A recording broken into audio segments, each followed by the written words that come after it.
It's time for this week's episode of Brandon Sports Talk, featuring in-depth interviews from those who are trending in the world of athletics. And now, here's the host of Brandon Sports Talk, Brandon Pate.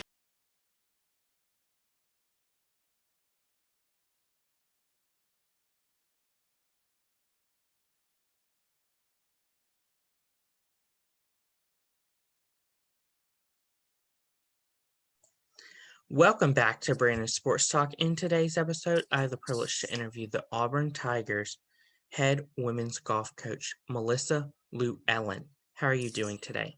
I'm fine, thank you. That's doing good. Can you talk about your coaching experience and how you got started? Oh gosh. Well, my mom was a college golf coach for 26 years. So I kind of grew up with a coach in the family. I played my college golf at University of Tulsa. I then turned professional and never even had a thought about coaching. And then, I don't know, 11 years on tour, just some feet issues, just too much pain and not very good at golf. Decided I would retire from playing and do something else. And my mom suggested, she's like, I think you'd be a great coach. And I'm like, I didn't really have anything else going. So I thought I'd give it a try. And here I am 21 years later. Can you talk about, of course, your professional career?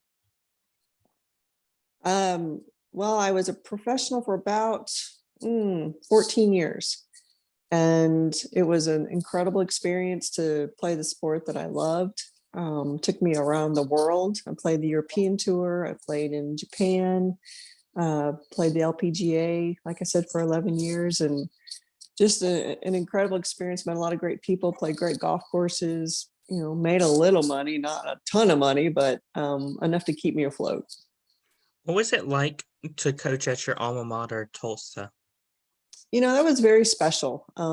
Tulsa gave me the opportunity because to follow my mother's 26 years of coaching, and then I was the next coach with no coaching experience. I think that was a who kind of thing. And I was really, was just honored to be the coach and carry on the tradition. And it was a lot of pressure. Not really quite knowing what I was doing, but Tulsa's were they gave me the opportunity to start a great career.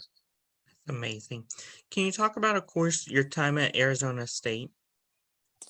Well, Arizona State was another incredible opportunity. I've been pretty blessed in my opportunities.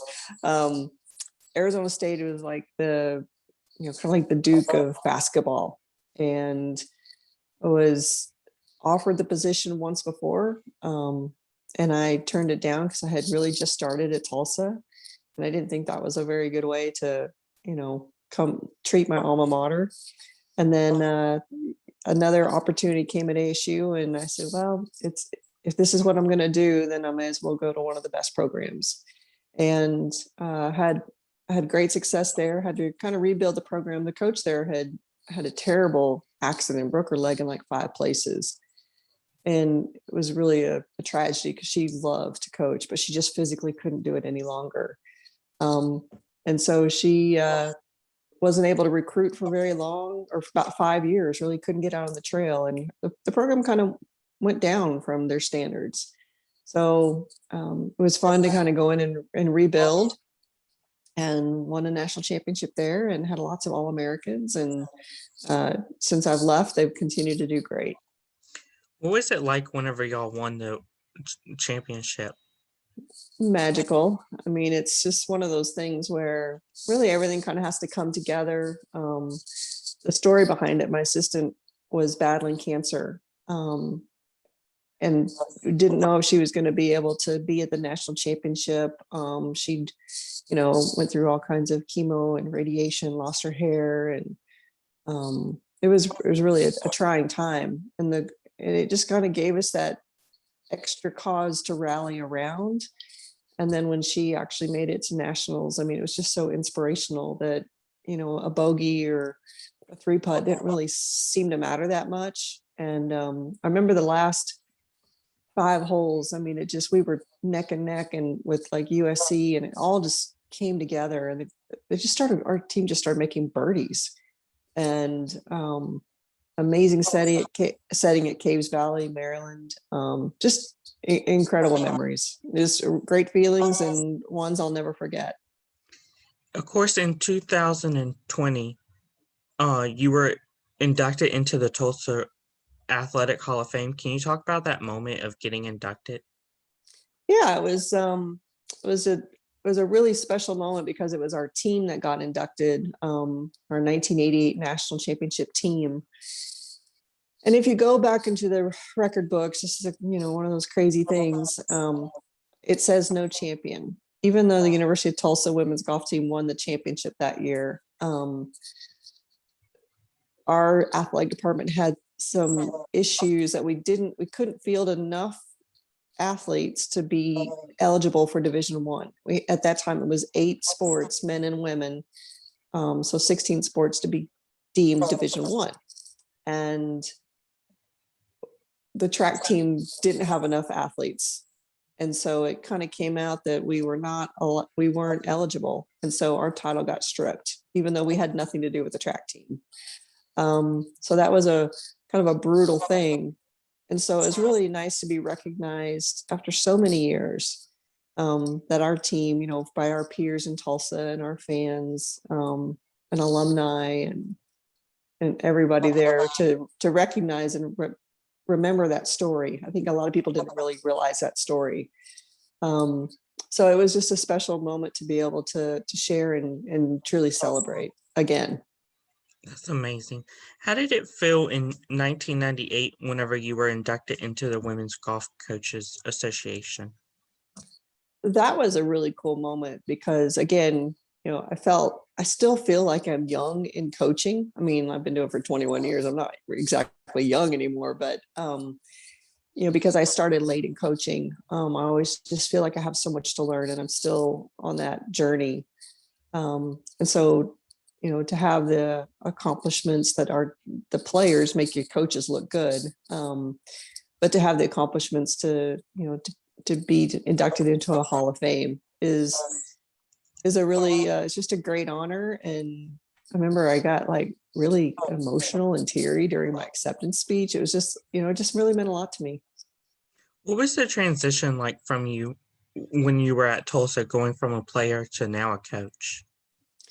Well, I had quite a long span of, from a collegiate player, then being a professional player for 14 of those years. When I left the LPGA and started coaching, it was August 1st. And I had just left my last LPGA event the week before, when you go in the locker room and everything's laid out for you and free, and you got courtesy cars, and it doesn't matter what your name is or what your rank is on the tour, you're treated very well. And then it became, August 1st that my student athletes come in. I really don't know what I'm doing. I just know that I'm excited. And then it was like, well, where's my bag? Well, these shorts don't fit me. I was like, oh man, it is no longer about me at all. So that's something that that first day made me realize, and I have never forgotten that it's not about me. That's such amazing. Can you talk about, of course, what you've accomplished so far at Auburn? Well, Auburn was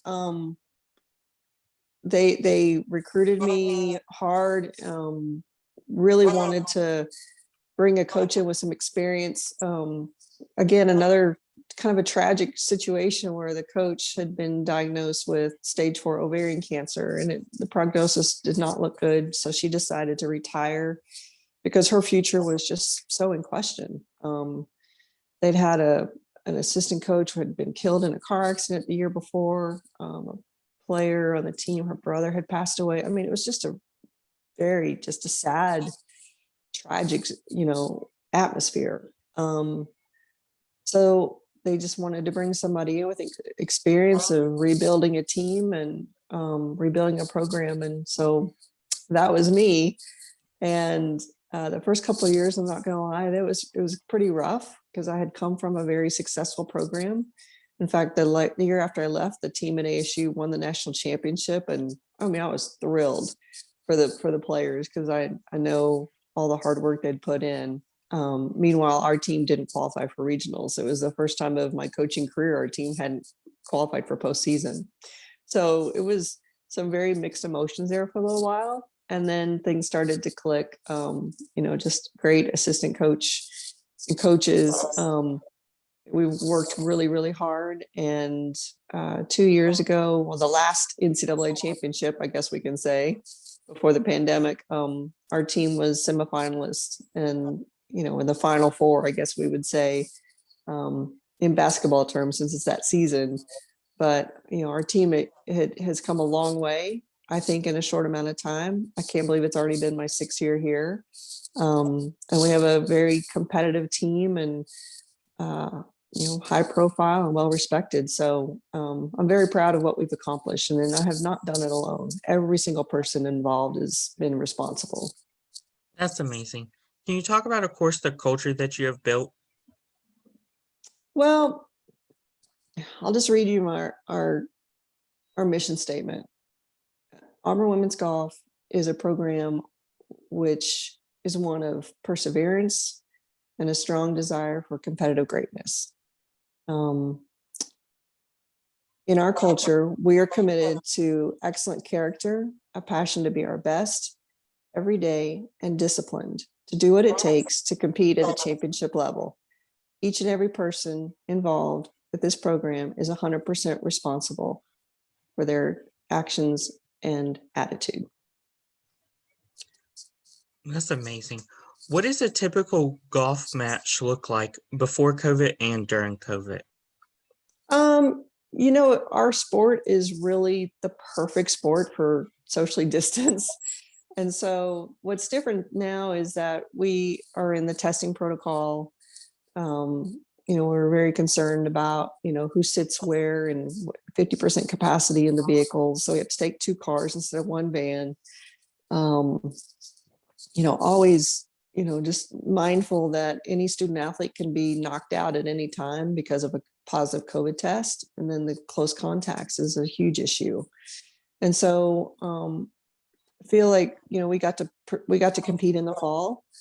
And, our very first tournament, we had 4 COVID positives. And so we went with, kind of our bottom half of our team and still competed.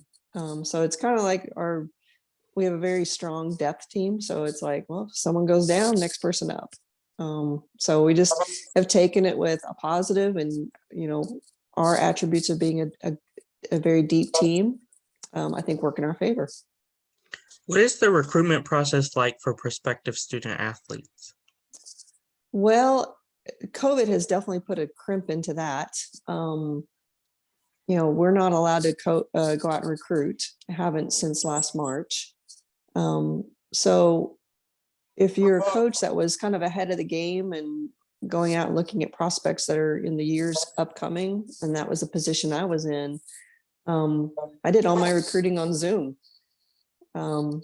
And got to know the girls on Zoom, and nice to have some, somewhat face-to-face, virtual face-to-face, and got 3 commitments. So the next class, I think, is going to be a lot more interesting because a lot of coaches haven't seen the 2023 class. But hopefully the NCAA will let us get out and get going. Maybe if we're vaccinated, we'll get to go. Of course, before the pandemic, what's the official visit like? Oh, just so much fun to be able to showcase our campus. Many times we will bring prospects in during a game. An Auburn football game is an amazing experience. The atmosphere is great, but we would bring recruits in on any weekend because we think Auburn is awesome no matter what. So I think sometimes it's easy to get kind of caught in all the hoopla and the festivities. But we think Auburn's pretty great day in and day out. So we'll bring them in whenever they want to come. Of course, do you play your home games on your turf, or do you go to like a golf course? Well, we have a home course. It's the Auburn University Club. And in the past couple of years, we did host a tournament. This year, because of COVID, with the SEC and what we changed some things, we decided not to host. But when we go to a tournament, there's usually 15 to 18 teams in the field. So we're not really doing head to heads. So we're on the road almost all the time. What advice would you give upcoming future high school women's golf players looking to play college? I would tell them to work hard on 100 yards and in, work on their fitness and their strength, because I think that today's game, the short hitter really struggles. But if you have a great short game, you can overcome a lot. If you're a long hitter and have a great short game, then you can really do some special things. So it's I would say reach out to coaches early, probably at least by freshman, sophomore year, to send some resumes. I like personal websites that they update. It's very easy to click on and see what they've been up to. You can look at videos all in one place. I think that's a great thing. And play a lot of tournaments. There's only one way to see how good you are, and that's to compete. That's amazing. What advice would you give upcoming future college coaches looking to get started? Well, I think just to get your foot in the door is, a lot of it's a lot of who you know and connections and networking, and really kind of building your resume and always going above and beyond, doing extra things, doing extra certifications, like really showing how much you care and how much you want to learn about being a great coach. And then make sure that other people know that you're like so on top of it. Also, to be able to, the assistant coach gets a lot of the brunt of the work of the head coach. There's lots of things I don't like to do. And so I put it on my assistant, and they know that coming in the door. So to be organized and a great communicator, I've been blessed to have 3 amazing assistant coaches, only 3 assistants in my 21 years. And so I highly value the work that they do, but great communicators, very organized, and a great knowledge of the game. That's amazing. Where can my listeners find you at on social media, along with the Auburn Tigers women's golf program at? You can find us on Instagram at Auburn Tigers women's golf. And then for mine is Instagram at Coach Melissa Llewellyn AU.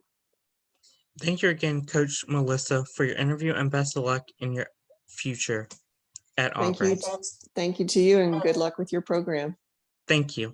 You can find Brandon Sports Talk on Facebook at Brandon Sports Talk, Instagram at Brandon Sports Talk, Twitter at Talk_Brandon, and you can find me on YouTube at Brandon Sports Talk. Don't forget to like, comment, and subscribe. Thank you again, Melissa, for your interview, and best of luck. Thank you. War Eagle. You've been watching Brandon Sports Talk. Please feel free to like, share, and subscribe to Brandon Sports Talk on social media and on YouTube.